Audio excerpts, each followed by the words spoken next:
Question number 2। Question number 2, हाँ ये तो वही क्वेश्चन है बाई चांस जो हमने आज सुबह भी डिस्कस कर रहे थे।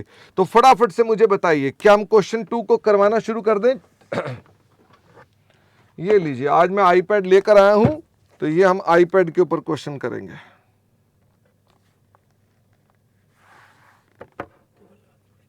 केबल मैं लगा लूंगा, चिंता मत करो।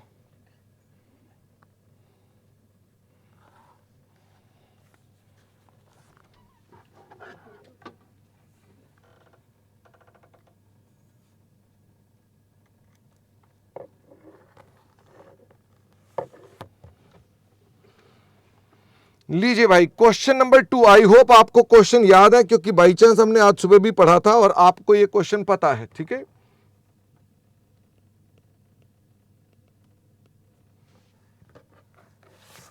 Solution number 2।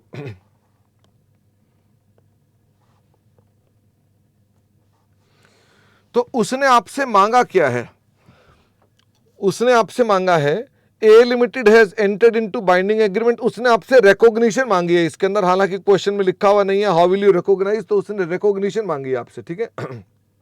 तो लिखें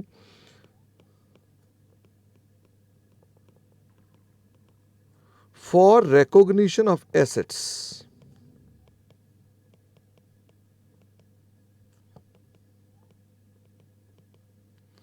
following conditions should be satisfied। बताओ जी, पहली कंडीशन क्या है? It should be probable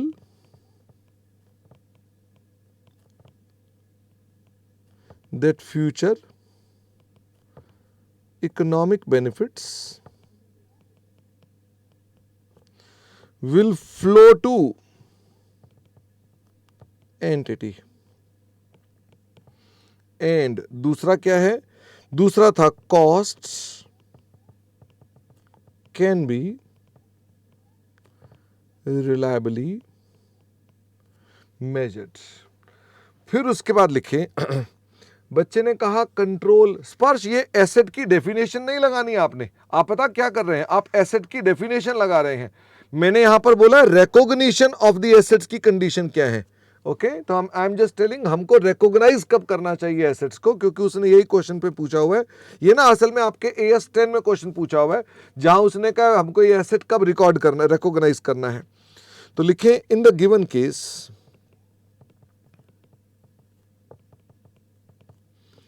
machine has costs of rupees 4 lakhs था ना 40,000 has a cost of rupees 40,000 but it does not have any chance of giving us economic benefits, hence machine should not be recognized।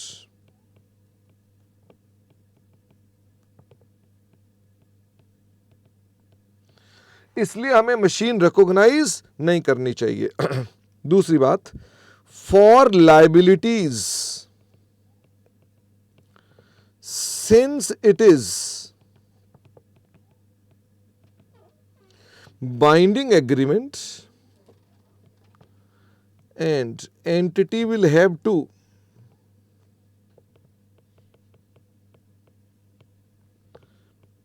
pay it by outflow of resources, we should recognize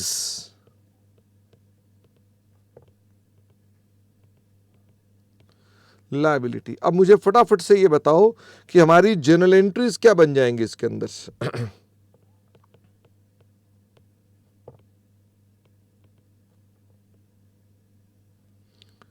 journal entries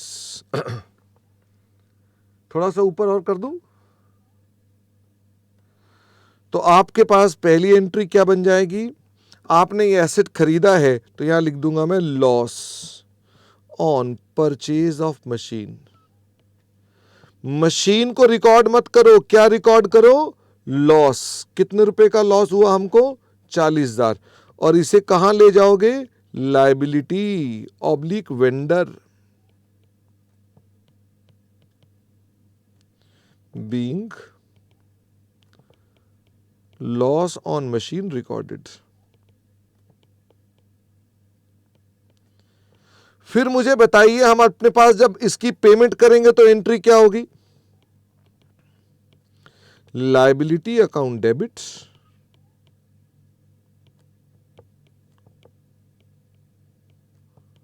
to bank, being amount paid. अच्छा, और इसका क्या होगा भाई? जो liability आपने अपने पास थी वो तो रख दीजिए, लॉस है वो कहां चला जाएगा? ये प्रॉफिट एंड लॉस में चला जाएगा। P and L account debit to, ये ट्रांसफर एंट्री हो गई। Loss on machine